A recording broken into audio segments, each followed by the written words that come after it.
नमस्कार, मैं राजेश शर्मा और 7 इंडिया न्यूज़ में आपका स्वागत है।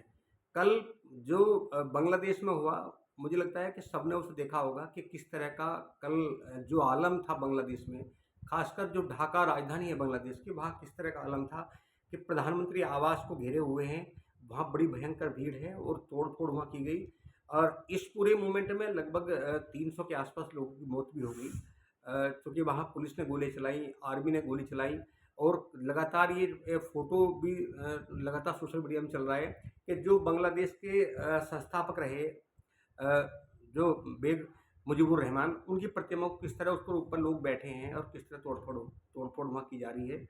और किस तरह बांग्लादेश की एक सशक्त प्रधानमंत्री, जिसने अगर हम बात करें एशिया की, तो एशिया में एकमात्र बांग्लादेश ऐसा देश रहा कि जहाँ अगर जब हम प्रति व्यक्ति आय की बात करते हैं तो प्रति व्यक्ति आय में बांग्लादेश ने रिकॉर्ड तोड़े हैं, वो सर्वोपरि है सबसे ज़्यादा। जब दवा कंपनियों की बात करते हैं, वहाँ के इंस्ट्रूमेंट की बात करते हैं, तो दवा के क्षेत्र में दुनिया में बांग्लादेश का अपना नाम है। किस तरह 1971 में जब पाकिस्तान से अलग बांग्लादेश हुआ, जो मुक्ति संग्राम था, मुक्ति संग्राम में हालाँकि किस-किस तरह भारत का कितना सहयोग बांग्लादेश को मिला।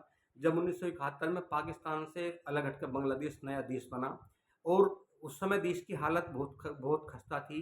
आर्थिक रूप से बहुत पिछड़ा हुआ ये क्षेत्र था, लेकिन धीरे-धीरे 53-53 वर्षों में बांग्लादेश दुनिया में एक ऐसा देश बन गया, जहाँ चाहे प्रति व्यक्ति आय का मामला हो, बहुत सारे चाहे सड़कों का मामला हो, मेट्रो का मामला हो, पुलों का मामला हो, बांग्लादेश ने बहुत सारे आयाम स्थापित भी किए हैं।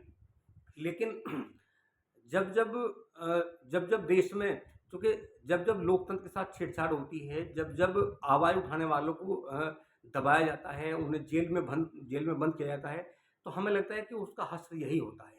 अभी हम लोग 3 साल पहले श्रीलंका की बात करते थे, तो श्रीलंका में जिस तरह की अराजकता थी, हालाँकि हम लोग कह सकते हैं कि श्रीलंका में आर्थिक संकट था, लेकिन बांग्लादेश में आर्थिक संकट की बात नहीं करेंगे, यहाँ राजनीतिक संकट की बात करेंगे। क्योंकि जो तानाशाही लगातार, जो लोकतंत्र की लगातार हत्या की जा रही थी, जब यहाँ चुनाव होता है, तो चुनाव में जिस तरह विपक्षी लोगों को जेल में बंद किया जाता है, जो सीनियर जर्नलिस्ट होते हैं, जो लगातार एनालिसिस करते हैं और सरकार के बहुत सारे जो तानाशाही आदेश हैं, उस पर सवाल खड़ा करते हैं, तो जिस तरह उन्हें जेल में बंद किया जाता है, ये गुस्सा धीरे-धीरे फिर यहाँ तक पहुँचा कि देश की प्रधानमंत्री शेख हसीना को बांग्लादेश से भागना पड़ा और भारत में आकर शरण लेनी पड़ी। हालाँकि ये अब समय बताएगा कि भारत उन्हें कितने दिन तक शरण देगा और इसके बाद में वो किस देश में शरण लेगी। बांग्लादेश की स्थिति क्या होने वाली है? क्या बांग्लादेश में आर्मी जिस तरह पाकिस्तान में आर्मी वहाँ जो है राष्ट्रपति तानाशाही शासन होता है, क्या वहाँ आर्मी रूल लगेगा? चाहे आर्मी के हाथ में बांग्लादेश होगा या जो पूर्व प्रधानमंत्री हैं, जो विपक्षी दल हैं, वो सत्ता सँभालेंगे। अभी चूँकि बहुत ज़्यादा हालात ख़राब हैं, अभी कुछ कहना मुश्किल है। लोग तरह-तरह के एनालिसिस कर रहे हैं, लेकिन हालात जिस तरह के बांग्लादेश में बने हुए हैं, वहाँ चूँकि समय बताएगा कि आगामी समय में क्या होने वाला है। लेकिन ये ज़रूर है कि जो आयाम बांग्लादेश ने पिछले 20-25 सालों में स्थापित किए, वो तमाम टूट जाएँगे और यही दौर रहा तो बांग्लादेश को अब आर्थिक संकट के दौर से भी गुज़रना पड़ेगा। एक तरफ राजनीतिक संकट है, दूसरी ओर आर्थिक संकट होगा और बहुत सारे हालात ख़राब हो सकते हैं। अब चूँकि ये आईना है बांग्लादेश, शेख हसीना आईना है कि जिस तरह धीरे-धीरे उन्होंने लोकतंत्र को हटाकर तानाशाही की ओर चले। अगर मैं 2024 के लोकसभा चुनाव की बात करूँ, तो जब 2024 में लोकसभा के चुनाव की तैयारी बांग्लादेश में की जा रही थी, तो वहाँ के बहुत सारे जर्नलिस्ट जो एनालिसिस करते थे लगातार, वो सरकार की बहुत सारी नीतियों पे सवाल उठाते थे। वो कहते थे कि ये नीति बांग्लादेश के आवाम के खिलाफ है। बहुत सारे जो विपक्षी दलों के बड़े नेता थे, जब वो आवाज़ उठाते थे तो उन्हें जेल में बंद कर दिया गया। जब 2024 का लोकसभा चुनाव हुआ, तो मैं एक बात दर्शकों को बता दूँ कि बांग्लादेश में 300 असेंबली हैं, 300 मेंबर ऑफ पार्लियामेंट वहाँ चुने जाते हैं। तो जब लोकसभा का चुनाव 2024 जनवरी में होता है, तो तमाम विपक्षी दल चुनाव का बहिष्कार करते हैं। वो कहते हैं कि इस व्यवस्था में अगर चुनाव होगा तो उसमें पारदर्शिता नहीं होगी, उसमें कहीं न कहीं सरकार अपने पक्ष में चुनाव कराएगी। हालाँकि जब चुनाव होता है तो विपक्षी दल चुनाव से इनकार कर देते हैं, वो चुनाव में शामिल नहीं होते। शेख हसीना वहाँ डमी कैंडिडेट उतारती है, अपने लोगों को अपने खिलाफ उतारती है और ये माना गया कि 300 लगभग वहाँ 300 सीटें हैं लोकसभा सीटें और 260 सीटों पर वहाँ जो अवामी लीग है, शेख हसीना की पार्टी है, वो जीत जाती है, जीतने के बाद सरकार बना देती है।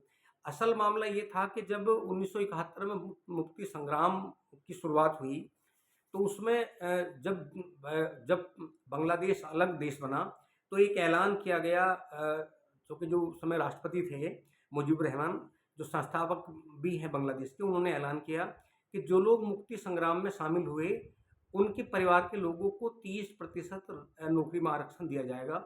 हालाँकि अब 53 साल हो चुके, उन्हें भी आरक्षण दिया, उनके बच्चों को आरक्षण दिया। अब तीसरी पीढ़ी है, जब तीसरी पीढ़ी को आरक्षण मिलने की बात आई, तो चूँकि वहाँ भी जिस तरह वहाँ भी बेरोज़गारी बहुत ज़्यादा है, वहाँ महँगाई बहुत ज़्यादा है, बहुत सारे संकट वहाँ भी हैं। लेकिन शेख हसीना ने इसे बहुत गंभीरता से नहीं लिया, और जब वहाँ छात्रों ने ये मूवमेंट चलाया कि अब 53 साल के बाद आखिर क्या वजह है, जिन लोगों ने मुक्ति संग्राम में शामिल हुए उनके बच्चों को एक बार आरक्षण मिला, तो ये कौन-सी वजह है कि उनके परिवार को 30% आरक्षण अभी भी दिया जाएगा। हालाँकि जब ये मामला बढ़ा, तो फिर सुप्रीम कोर्ट की एक कमेटी बनी। सुप्रीम कोर्ट ने इस आरक्षण को 30% घटाकर 5% कर दिया, लेकिन इसके बाद भी वहाँ छात्र मानने को तैयार नहीं हुए। छात्रों का आंदोलन हुआ, जब छात्रों का आंदोलन उग्र हुआ, तो उसे रोकने के बजाय उसे पुलिस द्वारा, आर्मी द्वारा नेस्तनाबूद करने का प्रयास किया गया। उसमें बहुत सारे छात्रों की मौत हो गई। जब छात्रों की मौत हुई, तो उसमें बहुत सारे जो विपक्षी दलों के नेता थे, जो सरकार से नाराज़ थे, शेख हसीना की नीतियों से नाराज़ थे, उन तमाम लोगों ने छात्रों का समर्थन किया और ये आंदोलन उग्र होता चला गया।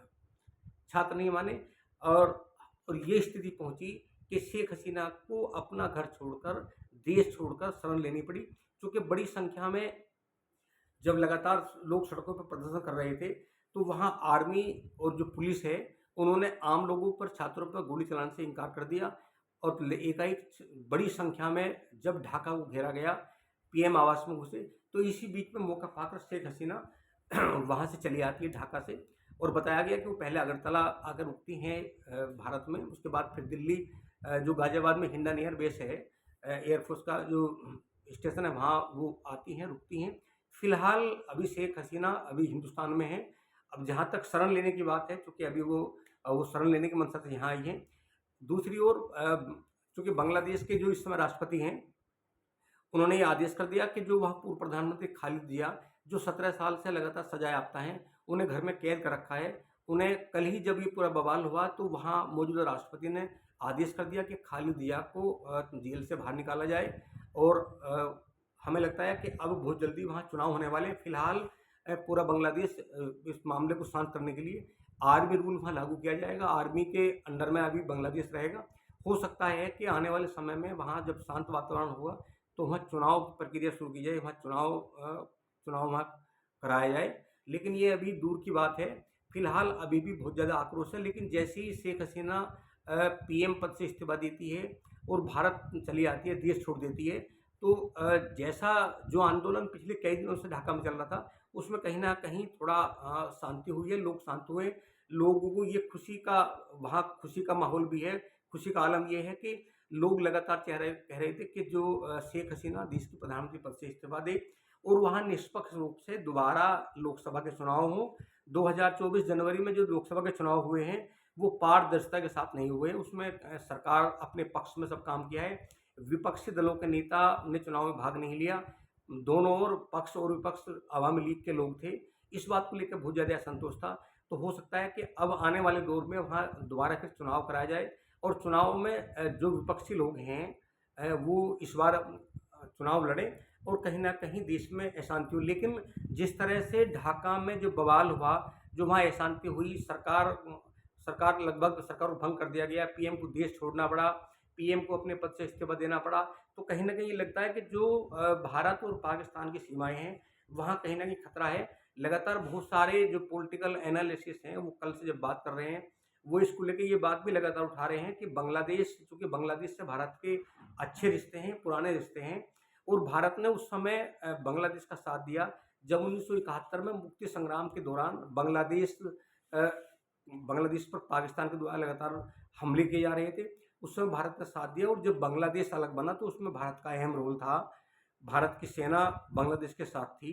इसलिए, और ये भी माना जाता है कि जिस तरह के रिश्ते भारत और बांग्लादेश के हैं, तो जो हमारी सीमाएँ हैं भारत और बांग्लादेश की, वो कम से कम सुरक्षित माना जाता था। लेकिन जैसे ही कल ये सब घटनाक्रम हुआ, पीएम को इस्तीफा देना पड़ा। वहाँ अफरा-तफरी का माहौल है। तो कहीं न कहीं लगता है कि जो बॉर्डर जो बॉर्डर हमारे देश का और बांग्लादेश का बॉर्डर है, वहाँ कहीं न कहीं बहुत सारे लोगों ने ये भी कहा कि कहीं न कहीं जो पाकिस्तान के आतंकवादी हैं, कहीं इस पूरे बवाल में कहीं वो अपने मकसद में कामयाब होने का प्रयास ना कर लें। दूसरा, बहुत सारे लोग अलग-अलग बात कर रहे हैं। बहरहाल ये है कि जिस तरह का आक्रोश अभी तक था, आक्रोश इसलिए शांत थोड़ा हो गया कि शेख हसीना ने इस्तीफा दे दिया। लेकिन मैं पॉलिटिकल लोगों को ये बताना चाहता हूँ कि अगर लोकतंत्र से छेड़छाड़ की जाती है, तो इसके परिणाम बहुत बुरे होते हैं। ये अलग बात है कि जब हम शेख हसीना की बात करते हैं, बांग्लादेश की बात करते हैं, चूँकि एक मुस्लिम कंट्री है बांग्लादेश, और मुस्लिम कंट्री में एक मुस्लिम लेडी वहाँ सत्ता संभालती है और लगभग 16 साल तक वो वहाँ प्रधानमंत्री रहती है और बोल्ड नेता के रूप में शेख हसीना को पूरी दुनिया में जाना जाता है। जब डेवलपमेंट की बात करते हैं तो बांग्लादेश के सामने पाकिस्तान, अफ़गानिस्तान, ये बहुत सारे सब देश पीछे हैं। और जब प्रति व्यक्ति, जैसे मैंने अभी कहा कि जब प्रति व्यक्ति आय की बात करते हैं, तो बांग्लादेश दुनिया के जो विकसित राष्ट्र हैं, उनमें शुमार है और इसके बारे में लगातार चर्चा भी होती है। बहुत सारे ऐसे डेवलपमेंट बांग्लादेश में हुए जो आसपास, जो एशिया के बहुत सारे देश नहीं कर पाए। लेकिन जब लोकतंत्र से छेड़छाड़ होती है तो फिर लोग जो वहाँ डेवलपमेंट हुआ, जो संपन्नता हुई, उसे लोग नहीं देखते।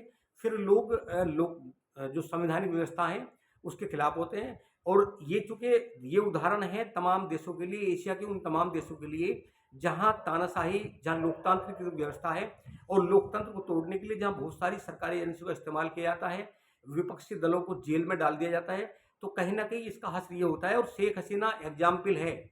ये एग्ज़ाम्पल इसलिए है कि डेवलपमेंट काफ़ी करने के बाद भी वहाँ के लोग शेख हसीना के पक्ष में नहीं आ सके।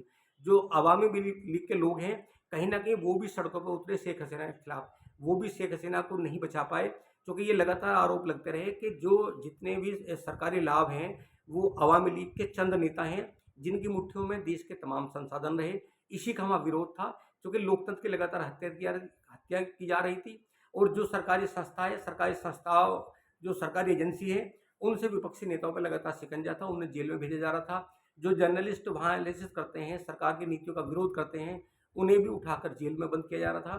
तो ये एक एग्जाम्पल है शेख हसीना कि अगर देश की संवैधानिक संस्थाओं से छेड़छाड़ होगा तो डेवलपमेंट कोई मायने नहीं रखता। जब लोगों में गुस्सा फूटता है तो कहीं न कहीं वो तमाम व्यवस्था को बाधित करने का काम करते हैं। शेख हसीना एक ऐसा एग्जाम्पल है कि जिसने डेवलपमेंट के मामले में नए आयाम बांग्लादेश में स्थापित किए। लेकिन वो आयाम एक तरफ हैं जब देश में संस्थाओं से छेड़छाड़ की जाती है, जब लोकतंत्र की हत्या कर दी जाती है, जब विपक्षी नेताओं की बात ना मानी जाए, उन्हें झूठे आरोप लगाकर जेल में बंद किया जाए, तो कहीं न कहीं लोगों में गुस्सा फूटता है। और ये गुस्सा चूँकि दिखाई नहीं देता, जब कोई मूवमेंट चलता है तो तमाम गुस्से के लोग उसके साथ चले जाते हैं। बांग्लादेश में जो हुआ इसके लिए बहुत ज़्यादा कोई ऐसा सड़कों पर लोग नहीं थे। मात्र छात्रों का आंदोलन था और छात्रों के आंदोलन को हो सकता था कि अगर प्रधानमंत्री शेख हसीना तो उसे रोक सकती थी, छात्रों को समझा सकती थी, क्योंकि वो 3 बार वहाँ चौथी बार प्रधानमंत्री देश की रही, वो भी तानाशाही की ओर चल पड़ी थी। उन्होंने ये प्रयास नहीं किया कि छात्रों को बातचीत के ज़रिए उनके आंदोलन को शांत किया जाए। उन्होंने गोली के दम पे आंदोलन को समाप्त करने का प्रयास किया, बहुत सारे छात्र मारे गए। इसीलिए तमाम जो विपक्षी दलों के नेता थे, जो सरकार से नाराज़ थे, वो छात्रों के पास चले गए और ये आंदोलन बड़ा रूप ले गया। जब आंदोलन बड़ा रूप लिया तो ये हाल हुआ कि शेख हसीना को अपने पद से इस्तीफा देना पड़ा, देश छोड़ना पड़ा। अब देश के कैसे हालात होंगे ये तो आने वाला समय बताएगा, लेकिन शेख हसीना एग्जाम्पल है कि जो भी किसी भी देश के प्रधानमंत्री, राष्ट्रपति अगर देश की लोकतांत्रिक व्यवस्था को खतरा पहुंचाएंगे, सरकारी एजेंसी का इस्तेमाल करेंगे, उनका हश्र ऐसा होगा जैसा हश्र बांग्लादेश की प्रधानमंत्री शेख हसीना का हुआ है। चूँकि बांग्लादेश में जो हुआ आज वो पूरी दुनिया में सुर्खियाँ केंद्र बना हुआ है।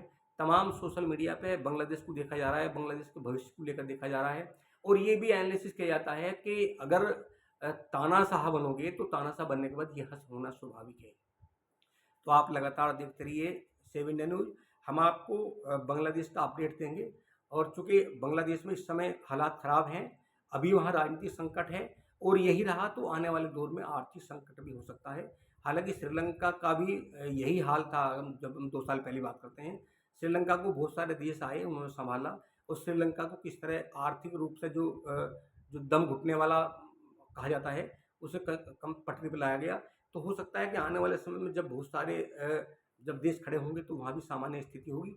लेकिन तानाशाही के खिलाफ जिस तरह देश खड़ा होता है, ये एग्जाम्पल बांग्लादेश से दे दिया।